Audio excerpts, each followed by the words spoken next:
Hej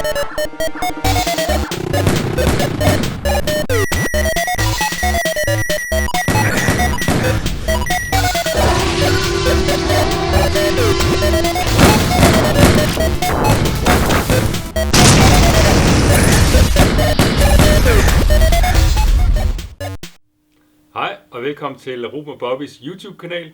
Jeg har en frisør- og retrospil- og legetøjsbutik på Nørrebro på Bjelkes Allé nummer 7, hvor jeg køber, sælger og bytter alt muligt gamle computerspil og gamle legetøj, He-Man og Transformers og Turtles og Nintendo og Sega og Atari og alle de ting. Så hvis man har noget liggende derhjemme på sit loft eller hjemme hos sin mor, så må man endelig komme ind og bytte det til noget andet eller få nogle penge for det. Og det er egentlig sådan, at vi får alle vores ting her, som vi har i butikken.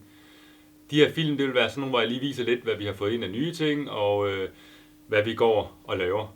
Vi skal se på nogle af de ting. Nu kommer der en Star Wars film her lige rundt om hjørnet.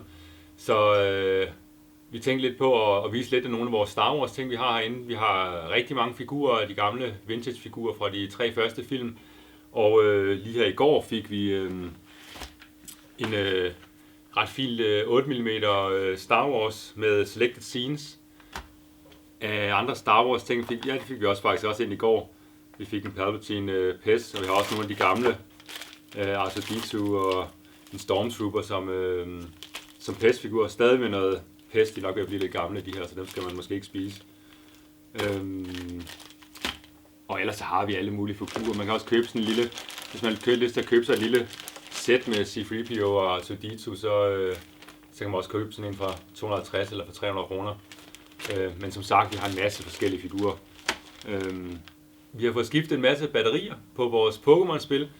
Det er jo sådan, at de gamle Pokémon-spil, blå og rød og gul, og faktisk også gold og silver og crystal, alle sammen de begynder nu, hvor batteriet løber tør, så man ikke kan gemme i spillene længere. Og det var jo egentlig ked af at sælge nogle spil til folk, hvor de kunne gemme selve deres prog, altså hvor langt de var kommet i spillet, så de skulle starte forfra hver gang. Så vi har købt nogle batterier ind, og vi har siddet og åbnet dem op og skiftet batteriet, så nu holder de altså 15-20 år mere. Og så behøver du ikke starte forfra hver gang du spiller. Vi har dem til, de ligger prismæssigt ligger de på 230-280 med som sagt med helt nyt udskiftet batteri, så det behøver man ikke at tænke på. Ellers så, vi har fået en del ting ind. Jeg synes, vi har fået fyldt meget op i butikken. Vi har fået hængt en masse kroge op, så der kommer endnu mere op på væggene. Og får nye spil ind. Altså, der er noget Zelda, hvis man er Link to the Past til Super Nintendo. Der er Converter, der er konsoller, der er blevet testet, så de er klar til salg, så du kommer ind og får en Mega Drive ud af døren med det samme. Eller en Playstation, eller Nintendo 64. Nu er det snart jul, så det kan være, at der er nogen, der går og ønsker sig en konsol og vil starte en lille retrosamling. Eller få noget nyt til den eksisterende. Men ellers så går vi og forbereder os på jul, og vi laver en juleudstilling her snart. Den kommer nok med i den næste film. Det bliver noget med noget vindue og noget vat. Og så regner vi med at få en masse nye arcade-maskiner ind, hvor vi begynder at køre et nyt system, hvor man betaler 50 kroner, og så spiller man så gratis på alle maskinerne. Det er både pinballmaskinerne inde i pinballrummet, og det er arcade-maskinerne.